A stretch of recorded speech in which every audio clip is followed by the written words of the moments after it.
नमस्कार दोस्तों, मेरा नाम है प्रवीण कुमार। मेरे यूट्यूब चैनल पर आप लोगों का एक बार फिर से स्वागत है। बचपन से हम लोगों को सही रास्ते पर चलने की शिक्षा दी जाती है। बताया जाता है कि कैसे सत्य के रास्ते पर चलना है, झूठ के प्रति खड़ा होना है, देश के प्रति वफादार रहना है, कैसी भी परिस्थिति हो लेकिन हमें सच्चाई का साथ नहीं छोड़ना है। ऐसी बहुत सारी किताबी बातें हमें बताई जाती है, बचपन से ही हमें पढ़ाया जाता है। लेकिन असल में जो प्रैक्टिकल लाइफ होती है, जो प्रैक्टिकल ज़िंदगी होती है, उससे उन बातों का कोई लेना देना नहीं होता। जिन नेताओं ने उन किताबों को छपवा करके स्कूलों में लगवाया है, असल में उसकी धज्जियां ही नेता उड़ाते हैं सबसे पहले। इसके जीते जागते उदाहरण हम रोजाना देखते आ रहे हैं। पहले भी बहुत सारे उदाहरण देख चुके हैं, आज भी देख रहे हैं। मैं आज आपको एक किस्सा बताने जा रहा हूं। यह किस्सा भारत की पहली महिला ऑफिसर किरण बेदी से जुड़ा हुआ है। डॉक्टर किरण बेदी जुलाई 1972 में आईपीएस ऑफिसर बनी थी। वो भारत की पहली महिला आईपीएस ऑफिसर थी। और मैं आपको बता दूं कि जिस समय वो अपनी ट्रेनिंग कर रही थी तो 80 पुरुषों के बीच में वो इकलौती महिला होती थी। उनके सफ़र से शुरू करता हूं और बताता हूं कि कैसे उनके साथ जो है जातियां हुई, कैसे उन्हें परेशान किया गया, एक ईमानदारी की उनको सज़ा मिली। तो चलिए शुरू करते हैं। डॉक्टर किरण बेदी ने अपने करियर की शुरुआत की थी। वो पंजाब की रहने वाली थी और उसके बाद जो है यूपीएससी की तैयारी की और सन 1972 में वो आईपीएस ऑफिसर बनी। एग्न्यू कैडर उनको मिला था। उससे पहले वो किशोरावस्था में टेनिस की खिलाड़ी भी होती थी और स्टेट और नेशनल लेवल पर वो खेली और खेल करके उन्होंने कई सारे अवार्ड भी जीते, मेडल भी जीते। इसके बाद उनकी जो पहली पोस्टिंग थी सन 75 में, वो एसीपी चाणक्यपुरी, दिल्ली में एक जगह है, वहाँ की एसीपी उन्हें बनाया गया। सबसे पहली पोस्टिंग उनकी वही थी। उसके बाद जैसा कहते हैं ना लोग कि पूत के पैर पालने में ही दिख जाते हैं, इसी तरीके से ये आईपीएस ऑफिसर भी कुछ ऐसी ही थी कि इनके सख्त मिजाज की कहानी, इनके सख्त रवैये की कहानी वो उनके चेहरे से, उनके काम से, उनके नए नए प्रयोगों से दिखती रहती थी। सन 78 की बात है। उनके साथ काम करने वाले लोग बताते हैं कि उस समय इंडिया गेट पे एक प्रदर्शन हो रहा था। कुछ अकालियों ने जो है प्रदर्शन किया था। वहाँ करीब करीब कोई 1000 लोग थे, सरदार थे, वो प्रदर्शन कर रहे थे सरकार के खिलाफ। और उस दौरान जो है किरण बेदी को वहाँ भेजा गया उन लोगों से निपटने के लिए। जब वो वहाँ पहुँची तो वो उनके हाथ, क्योंकि सरदार हैं तो तलवार भी लिए हुए थे, और वो जो है उग्र हो गए वहाँ। और उग्र होने के बाद वो पुलिस वालों को पीटने लगे। लेकिन किरण बेदी के हाथ में भी डंडे थे, बैत थे, उनके पुलिस वालों के पास भी बैत थे। उन्होंने ऑर्डर दिया और कि इनको जो है इनका सामना किया जाए। उसमें से कई सरदार जो है किरण बेदी के पीछे भी भागे थे तलवार लेकर के, लेकिन किरण बेदी डरी नहीं और उन्होंने वापस उनका जो है मुंह तोड़ जवाब दिया। और इस तरीके से सभी जो सिख थे उन्हें खदेड़ दिया गया। इसके बाद भारत सरकार ने उनकी वीरता को सम्मान करते हुए उन्हें राष्ट्रपति पदक से सम्मानित किया था सन 89 में, 1 साल बाद। इसके बाद उन्हें वेस्ट जिले में भेजा गया। जब वो वहाँ गई तो उन्होंने वहाँ के अपराध को देखा। वहाँ देखा कि किस तरीके से कानून का पालन नहीं करते हैं लोग। और जो चूँकि वेस्ट जिला है, वेस्ट जिले में जो वेस्ट जिला चूँकि पहले बहुत ज़्यादा बड़ा होता था, तो वहाँ जो है बहुत सारी जनता गांव में निवास करती थी। आज भी बहुत सारी जनता वहाँ गांव में निवास करती है। तो उनसे जो है आपस में पुलिस का कोई लेना देना नहीं था। उनके बीच में एक बहुत बड़ी खाई होती थी। उस खाई को मिटाने के लिए किरण बेदी ने एक बीट बॉक्स करके प्रणाली चालू की। और उसका अर्थ ये था कि एक शिकायत पेटी रखी जाएगी हर वार्ड में, और उस पेटी को बीट वाले खोलेंगे, खोल करके उसमें से शिकायत देखेंगे और फिर जो है उसका निवारण किया जाएगा। और वो शिकायत ऐसी भी शिकायत होती थी कि वो शिकायत ना होकर के वो जो है एक गुमनाम पत्र हो गया, पुलिस को कोई इन्फॉर्मेशन देने वाली बात हो गई तो उसमें जो है गुप्त नाम रखा जाएगा आपका, वो आप हमें इन्फॉर्मेशन देंगे, पेटी में डाल देंगे। वो जो है गाँव वालों के साथ मिल करके एक एक पेटी जो है हर वार्ड में लगवा दी और बीट कांस्टेबलों को ये निर्देश दिया कि आपका दोपहर का भोजन बीट बॉक्स पर ही होगा, वहीं पर आप जाएंगे। उसका परिणाम ये हुआ कि मात्र 2-3 महीने 4 महीनों के अंदर अंदर अपराध कम होता गया, घरेलू हिंसा के मामले जो है कम हो गए। जितना भी वहाँ नशीला पदार्थ बिकता था, जो भी नशा बेचते थे लोग, वो सब जो है धीरे धीरे खुद ही बंद हो गए, क्योंकि सबकी इन्फॉर्मेशन मिलने लगी, सब पे रेडें होने लगी पुलिस की, और वो धीरे धीरे कम होने लगी। उन्होंने जो है इसके साथ ही जो रात को जो चोरियां होती थी, जो डकैतियां डलती थी, उसका भी जो है निवारण निकाला था। क्योंकि पुलिस वाले कम थे, पुलिस वालों की संख्या कम थी, तो उन्होंने गांव के लोगों को ही उसमें शामिल कर लिया अपने साथ, और गांव के लोगों को शामिल करके उन्होंने कहा कि आप खुद बीट वालों के साथ गश्त लगाया करेंगे। और ऐसा किया गांव के लोगों ने। क्योंकि पुलिस वाला और आम आदमी, इनके बीच एक बहुत बड़ी दूरी है। जब तक वो पटेगी नहीं, जब तक वो पास नहीं आएंगे, तब तक जो है आम आदमी पुलिस वालों से डरता रहेगा। उसी डर को ख़त्म करने के लिए, ताकि आम आदमी जो है डरे बिना जो है हमें सारी बात बताए और हम अपराधियों पे लगाम लगा सकें, इसी जो है उद्देश्य के साथ उन्होंने उस प्रणाली को लागू किया। और आम आदमियों के साथ बैठ करके वहाँ जो है निवारण किए जाते थे, वहाँ के सभी मसले हल किए जाते थे। एक ओपन हाउस का जो है आयोजन किया गया, ताकि मुझसे जो है कोई भी कभी भी कैसे भी मिलने आ जाए। और वो खुद भी जो है हर दूसरे दिन तीसरे दिन वहाँ गश्त लगाया करती थी, और वहाँ के लोगों से पूछती थी कि क्या आप अपने बीट वाले को जानते हैं, क्या आपको पता है उनका नाम क्या है। वो इस तरीके से उनका टेस्ट लेती रहती थी, जिससे जो है बीट वाला भी ये सोचता था कि मैडम जो है पूछ लेंगी, हमारी डीसीपी जो है वो पूछ लेंगी, तो गड़बड़ हो जाएगा हमारे साथ भी। तो इसलिए वो अपनी ड्यूटी में कोताही नहीं बरतते थे, वो जो है जाते थे समय से। इसके बाद अक्टूबर 1981 में किरण बेदी को डीसीपी ट्रैफिक भेजा गया। चूँकि 1982 में एशियाई खेल होने थे दिल्ली में, तो इस वजह से वहाँ बहुत सारा काम भी जो है निर्माणाधीन था। जैसे कई जो है स्टेडियम बन रहे थे, कई पुलों का निर्माण हो रहा था, तो इसी वजह से जो है ट्रैफिक भी जो है सुचारू नहीं चलता था, बहुत जाम लगा रहता था, लोगों को परेशानियां होती थी, दुनिया भर का जाम लगा रहता था।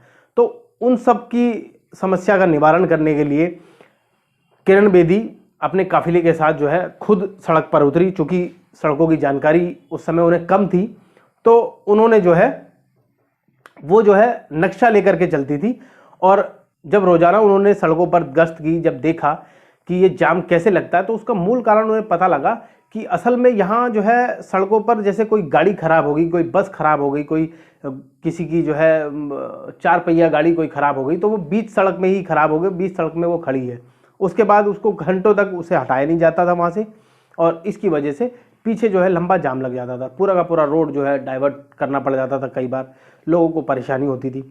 ये सबसे मुख्य समस्या थी। दूसरी समस्या ये थी कि लोग जो है अवैध रूप से गाड़ियां खड़ी कर देते थे, गाड़ियां पार्क कर देते थे। क्योंकि पुराना ज़माना था, उस टाइम जो है बहुत कम लोगों के पास गाड़ियां थी, और जिन लोगों के पास थी वो रसूखदार थे, रईस थे या नेता मंत्री थे, वही लोग जो है गाड़ी रखते थे, और उनको जो है कहे कौन हटाने के लिए। डीसीपी ट्रैफिक ने, किरण बेदी ने जो है अपने पूरे स्टाफ को ये निर्देश दे दिया कि जो भी आपको नो पार्किंग जोन में गाड़ी खड़ी मिलेगी, आप उनका चालान काटेंगे और उनको टो करवा के ले जाएंगे। क्योंकि दिल्ली पुलिस में उस टाइम पे टो करने की कोई क्रेन नहीं होती थी, हालांकि आज भी नहीं है, आज भी हायर की हुई है उस टाइम, लेकिन ये दिमाग में भी नहीं था कि ऐसा कुछ कर सकते हैं। इसके लिए उन्होंने प्राइवेट क्रेन हायर की, और प्राइवेट क्रेन के साथ जो है वो निकलने लगी बाहर। जहाँ भी उन्हें जो है गाड़ी नो पार्किंग जोन में दिखती, वो तुरंत जो है उसका चालान कटवा के उसको उठवा देती वहाँ से। उसके बाद जो है मालिक उसके पीछे पीछे भागता और देखता कि कहाँ गई, कैसे गई। इसी दौरान 5 अगस्त 1982 को एक ऐसी घटना हुई जिसने जो है, उस घटना ने पूरे महकमे को हिला करके रख दिया। वो आज भी चर्चित है वो किस्सा। असल में मिंटो रोड के पास एक एम्बेसडर गाड़ी खड़ी थी अवैध रूप से। वहाँ जो है कुछ कांग्रेसी नेता थे जो कि वहाँ जो है पुलिस वालों को पुलिस वालों से झगड़ा करा करते थे कि उनकी जो है गाड़ियों को पुलिस बार बार उठा करके ले जाती है। तो उस दिन नेता ने आकर के कहा कि आज तुम इस गाड़ी को उठा करके ले जाओ तो मैं आपको मान जाऊंगा। तो जेडो जो है वो निर्मल सिंह होते थे। निर्मल सिंह ने कहा कि हमारी डीसीपी ने हमें निर्देश दिया हुआ है कि चाहे किसी की भी गाड़ी हो वहाँ से उठवा ली जाए। तो उन्होंने कहा ठीक है, तो आज आप उठा करके दिखाना शाम को 5 बजे। उन्होंने उसकी चुनौती जो है स्वीकार की, और स्वीकार करने के बाद वो 5 बजे वहाँ गश्त लगाने के लिए पहुँचे। तो जब पहुँचे तो वहाँ उन्हें एम्बेसडर कार खड़ी हुई मिली, लाल बत्ती लगी हुई। पता लग गया वीवीआईपी गाड़ी है, किसी न किसी बड़े आदमी की, किसी नेता मंत्री की गाड़ी है।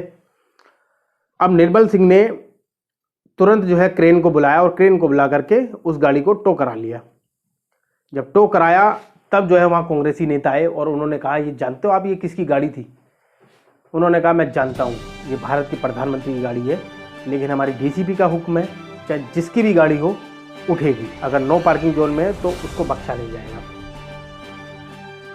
अब जब बात जो है ऊपर तक पहुंची तो किरण बेदी तक भी बात आई कि आपने जो है प्रधानमंत्री की गाड़ी उठवा ली है, लेकिन उन्होंने अपने स्टाफ का पूरा सहयोग किया, निर्मल सिंह का पूरा सहयोग किया, साथ दिया। उन्होंने कहा अगर यदि अवैध रूप से पार्क की हुई गाड़ी उठा ली है, चाहे वो प्रधानमंत्री की क्यों ना हो, अगर ऐसा किया है तो उन्होंने बहुत अच्छा किया है, मैं उल्टा उन्हें सम्मान करूँगी, मैं आपकी कोई मदद नहीं कर सकती। ये क्या करके उन्होंने बात को ख़त्म कर दिया। इस खबर के बाद पूरा महकमा हिल गया था, सभी नेता हिल गए थे। उन्होंने मतलब वो समझ गए थे कि ये आईपीएस ऑफिसर ये किसी के हाथ आने वाली नहीं है, ये किसी की बात मानने वाले नहीं है। आपको मैं बता दूं कि सिर्फ प्रधानमंत्री ही नहीं बल्कि सीबीआई डायरेक्टर की भी गाड़ी जो है क्रेन द्वारा उठवा ली गई थी, अवैध रूप से वो पार्क थी। इसके साथ ही किरण बेदी की सगी भाभी की गाड़ी भी उन्होंने जो है उठवा दी थी, अवैध रूप से वो भी पार्क थी। इसी के साथ बहुत सारे नेता मंत्री, रसूखदार लोग, अमीर लोग, उन सब की जो गाड़ियां जो अवैध रूप से वो पार्क करते थे, बीच सड़क में छोड़ जाते थे, उनकी वो गाड़ियां उठवा लेती थी और बड़े बड़े चालान जो है करवा करके भेज देती थी।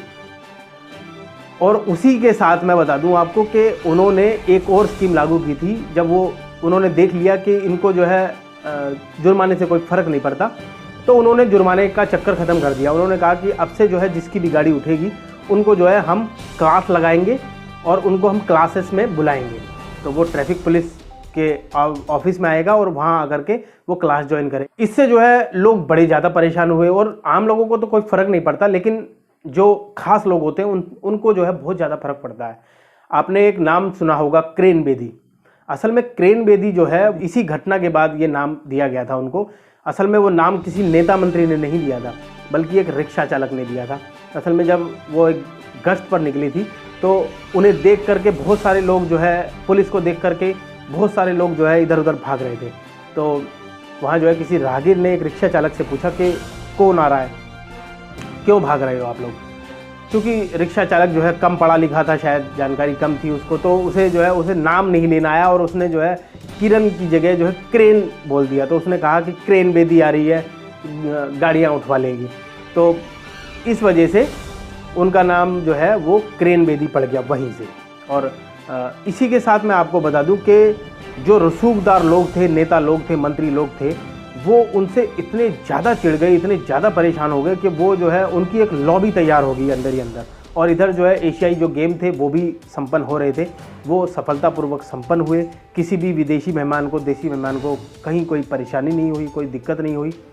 और उसका परिणाम ये हुआ कि उन्हें जो है एशियाई ज्योति के नाम से एक पुरस्कार दिया गया, उन्हें सम्मानित किया गया। लेकिन किरण बेदी ने वो लेने से मना कर दिया। उन्होंने कहा यदि आपको ये सम्मान देना है तो पूरी मेरी ट्रैफिक यूनिट को बुलाइए, उनको भी सम्मान दीजिए, वरना मैं अकेली ये पुरस्कार नहीं ले सकती। उसके बाद पूरी यूनिट को सम्मानित किया गया था, उन्हें वो पुरस्कार दिया गया था। और मैं बता दूं आपको, इधर जो है लॉबी तैयार हो रही थी। वो कह रहे थे कि इस महिला आईपीएस ऑफिसर को यहाँ से हटाया जाए, इनको भगाया जाए, मतलब इस शहर से ही दूर कर दिया जाए, क्योंकि ये जहाँ भी रहेंगी इनका मिजाज ऐसा है कि हमें परेशान करती रहेगी। क्योंकि वो व्यक्तिगत रूप से भी चलान कर दिया करती थी। तो मैं आपको बता दूं कि उस समय की मीडिया में बहुत ये नाम सुर्खियों में आए थे, जिनका जो है उनके ट्रांसफ़र में बहुत बड़ा रोल था। आर.के. धवन, जो कि प्रधानमंत्री इंदिरा गांधी के सहयोगी थे, उसके साथ ही जो है यशपाल कपूर, और उनके जो योग टीचर थे धीरेन्द्र ब्रह्मचारी। इन तीनों का बहुत बड़ा रोल उस समय बताया गया था कि इन तीनों ने मिल करके जो है उनका किरण बेदी का ट्रांसफ़र जो है गोवा में करा दिया। चूँकि रसूखदार लोग थे और व्यक्तिगत इनका चालान भी कटा था, ऐसा बताया गया था कि इनका कई बार चालान कटा और इन्होंने जो है बात मानने से इनकार कर दिया, तो उन्होंने जो है अपना बदला निकालने के लिए उनका ट्रांसफ़र कर दिया। हालांकि इससे पहले मैं आपको बता दूं कि वो जाने से पहले वो काम करके गई थी ट्रैफिक पुलिस में जो उससे पहले कभी नहीं हुए थे। जैसे क्रेन वाला आइडिया, नो पार्किंग जोन में गाड़ी खड़ी हो उसको उठाने का आइडिया, वो सब उनका था। उसके साथ ही एक उन्होंने जो है एक ऐसा अहम काम किया था जिसकी आज भी सराहना की जाती है। इससे पहले ट्रैफिक पुलिस के पास जो टीआई होते थे उनके पास कोई जो है 4 व्हीकल नहीं होता था, लेकिन जिस समय एशियाई खेल हो रहे थे तो जो उनके प्रायोजक थे उनके साथ जो है किरण बेदी की मीटिंग हुई थी। तो मीटिंग के दौरान उनसे जो है पूछा गया, प्रेजेंटेशन मांगी गई, तो उस प्रेजेंटेशन में उन्होंने जो है वो सब बातें बताई जिन की उनको ज़रूरतें थी, ट्रैफिक पुलिस को ज़रूरतें थी। उसमें जो उन्होंने फंड की डिमांड की, 35 लाख रुपए मांगे थे और प्रायोजकों ने दिए थे खुश होकर के। उन्होंने कहा ठीक है, आप लोग अगर ऐसा कुछ कर सकते हैं, कुछ अच्छा कर सकते हैं तो हम 35 लाख रुपए दे देते हैं। उन्होंने दिए और उन पैसों से किरण बेदी ने सभी टीआईओ के लिए जीपें मंगाई और पहली मर्तबा ट्रैफिक पुलिस वालों के पास जीपें उपलब्ध हुई। अब वो जीप से चलते थे और उसी के साथ जो बूथ की सुविधा है, जो उनके बैठने उठने की जो सुविधाएं हैं, उन सब पे भी पैसा खर्च किया गया। काफ़ी जगह जो है पैसा खर्च किया गया। इस तरह बहुत अच्छा वो काम करके गई, बहुत अच्छा नया प्रयोग करके गई वो ट्रैफिक पुलिस में। और इसी के बीच मैं बता दूं कि जिस समय उन्हें पता लगा कि मेरा ट्रांसफ़र हो रहा है तो और उसी समय जो है उनकी बेटी जो है वो 6-7 साल की हो चुकी थी और वो जो है गंभीर बीमारी से ग्रसित थी। तो उनका जो है उस बच्ची का इलाज चल रहा था। तो किरण बेदी ने रिक्वेस्ट की गृह मंत्रालय से कि मुझे जो है मेरा जो है ट्रांसफ़र ना किया जाए, क्योंकि मेरी बेटी की तबीयत ठीक नहीं रहती है, मुझे जो है अस्पताल में दिखाना पड़ता है। लेकिन कोई नहीं माना और मार्च 1983 में उनका ट्रांसफ़र कर दिया गया। वो जो है गोवा के लिए तैयार हो गई। वहाँ एक ज्वारी नदी है, उनके जाने से पहले वहाँ एक पुल बन चुका था, वो ज्वारी पुल के नाम से बना था, ज्वारी नदी पे बना था तो इसलिए उसका नाम यही रखा गया था। लेकिन वो आम जनता के लिए खोला नहीं गया था। वजह उसकी ये थी कि जो वहाँ के चीफ मिनिस्टर थे प्रताप सिंह राणे, वो जो है भारत की प्रधानमंत्री इंदिरा गांधी को बुलाना चाहते थे उसके उद्घाटन पर। इस वजह से वो जनता के लिए वो पुल खोलना नहीं चाहते थे और इसकी वजह से जो है लोगों को बहुत परेशानी हो रही थी। लोग जो है नदी पार करने के लिए नौकाओं का सहारा लेते थे और चूँकि नौका भी गिनी चुनी होती थी तो उस पर जो है किसी तरह बैठ करके लद के वो बेचारे परेशान होकर के जाया करते थे। एक दिन जो है किरण बेदी ऐसी गश्त लगाने के लिए वहाँ गई तो उन्होंने देखा वहाँ बहुत सारी भीड़ जमा है। तो उन्होंने जानने की कोशिश की कि ये भीड़ क्यों जमा है असल में, जब पुल यहाँ बन के तैयार है और उसको किसी तरह जो है रोका गया है, उस पर जो है बाहर जो है वो बैरिकेड वगैरह लगा करके उसको रोक दिया था, उसको पट्टियाँ लगा करके उसको रोक दिया गया था ताकि उसे कोई पार ना कर पाए। तो किरण बेदी ने देखा तो आम लोगों से पूछा कि यहाँ जो है आप लोग इससे नाव से क्यों जा रहे हो, पुल का प्रयोग क्यों नहीं करते। तो उन्होंने बताया कि यहाँ जो है ये बनके तो तैयार हो गया है लेकिन हम लोगों के लिए खोला नहीं गया है। तो किरण बेदी जो है बड़े तहस में आ गई, गुस्से में आ गई और उन्होंने जो है वो सब हटा करके और उस पुल को जो है खोल दिया आम लोगों के लिए और आम लोग जो है वहाँ से जाने लगे। जब ये बात जो है धीरे धीरे नेताओं के पास पहुँची और सीएम के पास पहुँची तो सीएम जो है बहुत नाराज़ हो गए, क्योंकि एक तरह से किरण बेदी ने उस पुल का उद्घाटन कर दिया था जो प्रधानमंत्री को करना था। तो हालांकि उन्होंने जनता के हित में किया था, ये काम अच्छा काम किया था, लेकिन नेताओं को रास नहीं आया। नेता जो है बहुत बुरी तरह इससे चिढ़ गए। और आपको मैं बता दूं ये नाराज़गी जो है उन्होंने कैसे जाहिर की, अपना गुस्सा कैसे जाहिर किया। कुछ हफ्तों बाद ही किरण बेदी की बेटी बहुत ज़्यादा बीमार हो गई और उसको एम्स में एडमिट कराना पड़ गया। जब ये बात पता लगी तो उन्होंने जो है राज्य सरकार को छुट्टी का आवेदन दिया। उन्हें कहा कि मेरी बेटी की ऐसे तबीयत ख़राब है, एम्स में भर्ती है, देखने वाला कोई नहीं है, मुझे छुट्टी दी जाए। मैंने पिछले 1 दशक से कोई छुट्टी नहीं ली है, इसलिए मेरे को छुट्टी दी जाए। लेकिन राज्य सरकार ने उनकी जो मांग थी उसको ठुकरा दिया। अब चूंकि तबीयत ज़्यादा ख़राब थी तो क्या किया जा सकता था, किरण बेदी जो है बिना छुट्टी लिए ही दिल्ली चली गई और दिल्ली जाकर के बेटी का इलाज कराया एम्स में। और कई दिनों बाद जब वो वापस आने लगी तो प्रताप सिंह राणे ने जो है एक खबर छपवाई मीडिया में कि जो किरण बेदी हैं वो फरार हैं, राज्य सरकार को बिना अनुमति दिए उन्होंने छुट्टी कर ली है और वो पता नहीं हमें कहाँ है। अब मैं बताऊं, ऐसी स्थिति में उस अफसर का निलंबन भी हो जाता है, मतलब कि उन्हें निलंबित भी किया जा सकता है, और यही राज्य सरकार चाहती भी थी। लेकिन किरण बेदी भी कम नहीं थी।